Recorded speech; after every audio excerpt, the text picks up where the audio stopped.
안녕하세요. 농바시 대표 김유일입니다. 오늘이 2019년 1월 1일입니다. 정말 새해가 밝았네요. 여기 보시는 이 영상을 보시는 모든 분들이 우리 올해 큰 복을 받으시고 건강하시고 행운과 축복이 함께 하셨으면 좋겠습니다. 아무튼 농바시 이렇게 영상에 들어오셔서 감사를 드리면서요. 새해 첫날 98강이죠. 농바시 98강으로 보내드리는 영상입니다. 제목은 마케팅의 본질, 스토리텔링 만드는 방법과 요령에 대해서 오늘은 올려드리러 왔습니다. 특히 마케팅이라면은 여러분들 뭐 물건을 파는 정도로만 알고 계시잖아요. 홍보하고. 근데 사실은 여기에 어떤 기술이 숨어 있는 거죠. 그런 것들을 갖다가 스토리텔링이라는 이름으로 우리가 그 이야기를 어떤 상품에 입히면은 사람들에게 다가오는 그런 설득력이 엄청 커지는 거거든요. 오늘은 거기에 대해서 간단하게 소개를 시켜드리고 들어가도록 하겠습니다. PPT를 중심으로 한번 소개해 드릴게요. 농바시를 통한 새로운 소득 창출, 마케팅의 본질, 스토리텔링 만드는 방법과 요령에 대해서 농바시 제 98강으로 올려드리도록 하겠습니다. 유튜브에서 농바시를 검색하시면은 저의 다양한 그 영상이 나오니까요. 오셔서 많은 시청해 주시면 감사하겠습니다. 아울러서 궁금하신 점은 010-9466-9287로 문자를 주시면은 또 전화를 주시면은 제가 잘 설명을 해드리도록 하겠습니다. 자, 그 스토리텔링의 영향력은 뭐 정치, 뭐 마케팅, 문화, 교육 분야 미치지 않는 데가 없을 정도로 굉장히 많다고 합니다. 특히 스토리텔링의 정의에 대해서 간단하게 이게 스토리텔링이 뭐냐 도대체 제가 한번 간단하게 소개하면 이게 상품의 특성을 설명하는 게 아닙니다. 이게 스토리텔링은 객관적으로 설명하는 것이 아니라가 가장 중요합니다. 고객을 관심을 가지고 반응하는 흥미로운 이야기거리로 풀어나가는 마케팅 어떤 커뮤니케이션 기법이라고 할 수가 있죠. 그래서 가장 중요한 것은 스토리텔링 마케팅은 그 자체에 대해서 상품 그 자체에 대해서 소개하는 것이 아니라 그 상품에 담겨져 있는 그런 의미나 개인적인 이야기를 제시함으로써 어떤 몰입과 재미를 붙이게 하는 그런 주관적이고 어떤 극히 감성적인 그런 의사소통 방법이라고 할 수가 있는 것이죠. 그래서 마케팅 활동에 이야기를 입힌다 이겁니다. 단순히 물건을 사는 것이 아니라 그 물건에 담겨져 있는 이야기를 즐기도록 하는 그런 감성지향적 마케팅 활동이 스토리텔링 마케팅이라고 할 수 있습니다.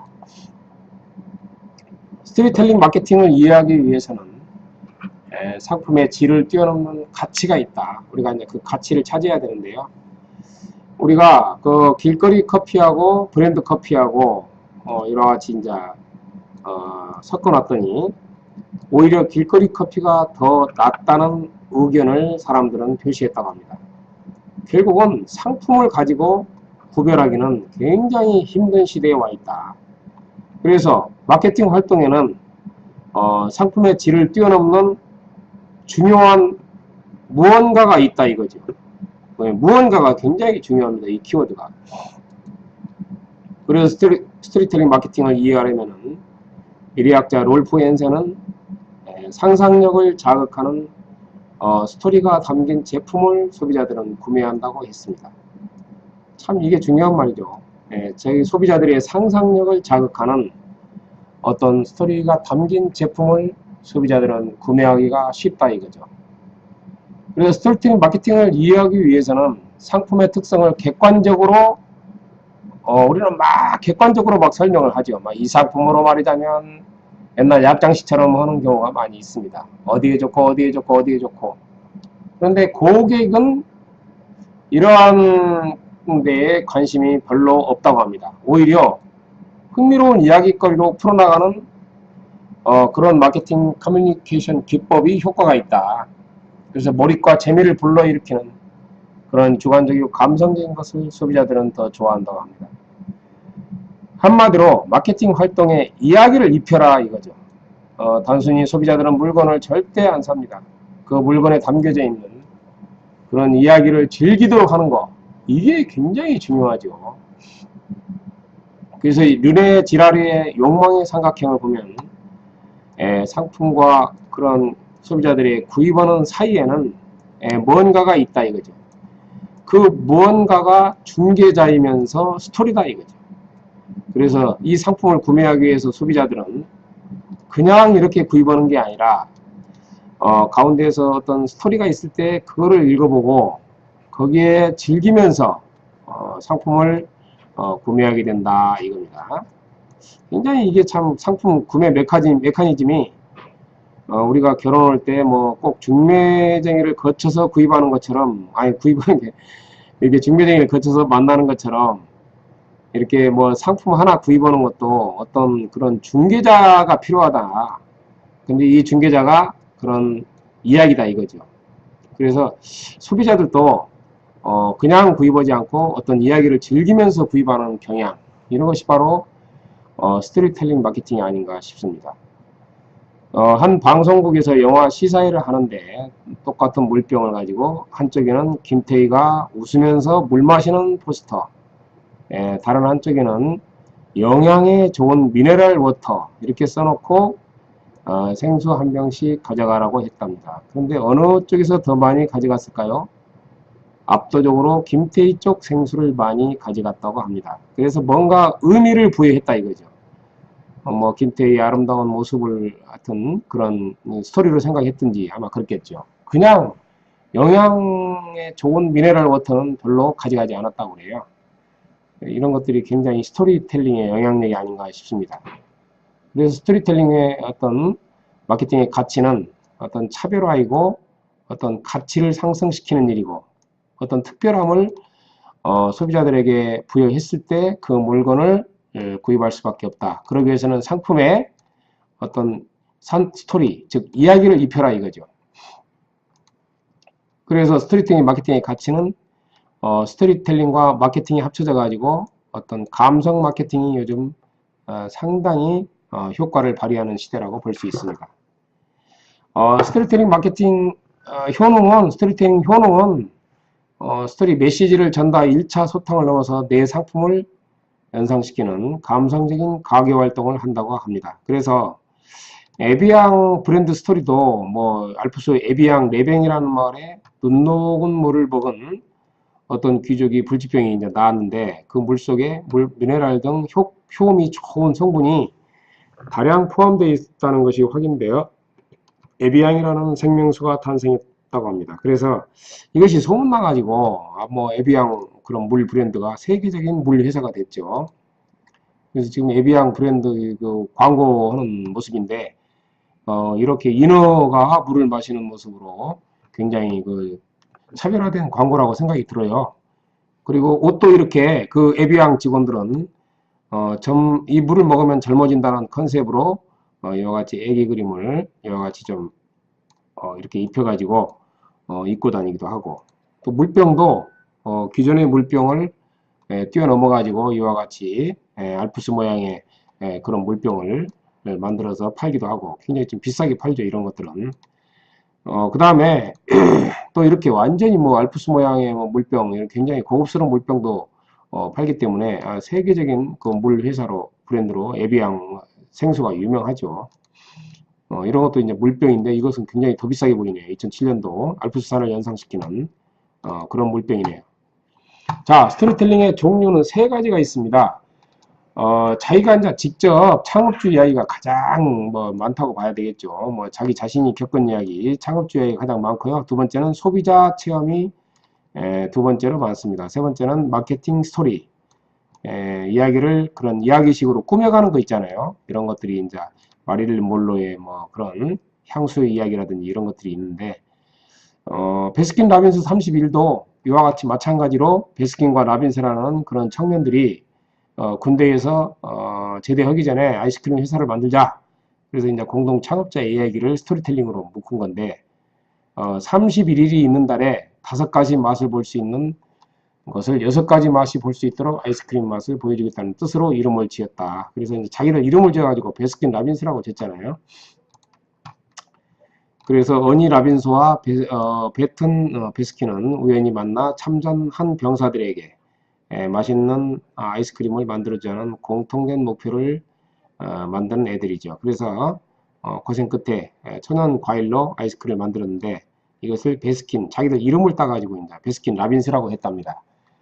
그리고 한 달 내내 어떤 차별화된 아이스크림 맛을 보이게 하자 해가지고 이제 31까지 붙여가지고 베스킨 라빈스 31이라고 이제 이렇게 진 것이 소비자들에게 어필해가지고 아마 세계적으로 그런 아이스크림 회사가 됐죠. 필수적으로 알아야 될 것은 스토리텔링은 이야기 속에 누가 언제 어디서 무엇을 어떻게 왜 그러니까 육가원칙 구조를 갖는 게 좋다는 뜻이고요. 또 이야기를 만들기 전에는 이와 같이 키워드를 뭐 한 지금 5개인데 한 6, 7개 정도 중요한 키워드를 가지고 이렇게 말을 육하원칙에 의해서 지어본다는 뜻입니다. 이게 연관성이 없는 말 같지만은 이런 용어들을 넣어가지고 이러한 키워드를 넣어가지고 어떤 육하원칙에 의해서 이렇게 스토리텔링을 한번 만들어 보시는 겁니다. 이게 그래서 또 말보로 스토리텔링도 참 유명하죠. 남자는 항상 흘러간 로맨스 때문에 항상 사랑을 기억한다. 이것도 참 유명하죠. 이 말보로 스토리텔링은 너무나 많이 나온 거기 때문에 또 지난번에도 제가 한번 했어요. 뭐 이런 것이 이제 담뱃불 이렇게 다 꺼지면 다시 못 만날 것이라고 했는데 이것이 이제 급속히 타들어갔고 이제 그들이 헤어졌는데 남자는 원인이 담뱃불이라고 생각하고 오래오래 타들어가는 필터를 개발해가지고 백만장자가 되어가지고 이제 그녀를 만나러 갔는데 빈민가에 살고 있었고 남자가 이제 거기까지 찾아가서 다시 사랑한다고 했지만은 그 다음날 죽어 있었다라는 그런 말보로 스토리텔링이잖아요. 이런 것들이 참 어떻게 보면 담배 맛을 더 좋게 한 모양입니다. 그래서 이제 남자는 항상 추억을 기억한다 이거죠. 사랑을. 왜냐하면 흘러간 오버가 이제 흘러간 그런 로맨스 때문에 흘러간 로맨스 때문에 사랑을 기억한다 하면서 담배를 피우면 담배 맛이 참 좋은 것 같습니다. 그래서 이렇게 첫 자를 따가지고 말보로라는 담배가 나왔는데 세계적인 담배 회사가 됐죠. 이제 에비앙도 마찬가지로 아까 소개를 했지만은 어떤 신장 결석을 앓던 레세르라는 후작이 프랑스 동남쪽 알프스 자락에서 작은 마을에서 이제 이렇게 만년설을 먹고 몸이 나았다는 그런 스토리텔링이잖아요. 이게 세계적인 에비앙 물 회사가 된 원인이 됐죠, 이게. 그리고 이제 이런 스토리텔링을 만들 때요, 가장 중요한 방법이 육하 원칙에 의해서 어떤 키워드 6개나 7개 가지고 이제 그걸 만들어내되 반드시 갈등을 집어내야 된다. 이거를 여러분들은 꼭 기억을 해주시면 감사하겠습니다. 갈등이 없이 뭐 그런 스토리에 조화로움만 가득하고 갈등이 없다면은 그 스토리텔링은 생명을 잃을 수밖에 없다. 그래서 반드시 갈등이 포함이 돼야 됩니다. 이게 아주 어려운 상황이 한 번은 벌어져야 돼요. 그래서 그것을 서로 풀어나가는 과정이 있어야 된다. 그래서 아까 그 말보로에서도 그런 담배 불이 필터가 없이 금방 타들어가잖아요. 그러면 이제 헤어지는 모습이 이게 아주 그 갈등의 최고조에 다다른 거죠. 그리고 그 남자가 헤어져가지고 여자하고 헤어지고 나서 필터를 개발해가지고 돈을 벌어가지고 다시 그 여자를 찾아갔지만은 이미 이제 죽고 없었다. 이런 것이 이제 굉장히 여운으로 남는 거죠. 그래서 나중에는 이제 갈등이 해소되는 광경까지 이렇게 스토리텔링 마케팅으로 한번 우리 상품 잘 안 팔리시는 분이나 또 더 많은 상품을 팔고자 하는 분들은 마케팅의 본질, 어떤 스토리텔링을 만드는 방법에 대해서 한번 고민을 하셨으면 좋겠습니다. 그런 의미에서 농가시제 98강으로 올려드렸습니다. 오늘 또 새해 첫날 이렇게 저희 영상을 시청해 주셔서 감사를 드리고요. 스토리텔링 마케팅 제2탄도 한번 올려드릴게요. 그래서 여기에서 좀 더 구체적으로 공부는 아니고 한번 가볍게 들어보시면은 스토리텔링에 대해서 아마 의미를 이해를 하실 겁니다. 요새는 그러잖아요. 스토리텔링은 내 상품에 이야기를 입힌다. 그래서 그 이야기를 소비자들이 즐기도록 만드는 거죠. 그럼으로써 내 상품에 대한 전혀 다른 의미로 소비자들은 다가오게 된다는 것을 저는 강조드리고 싶습니다. 오늘도 시청해 주셔서 감사합니다. 안녕히 계세요.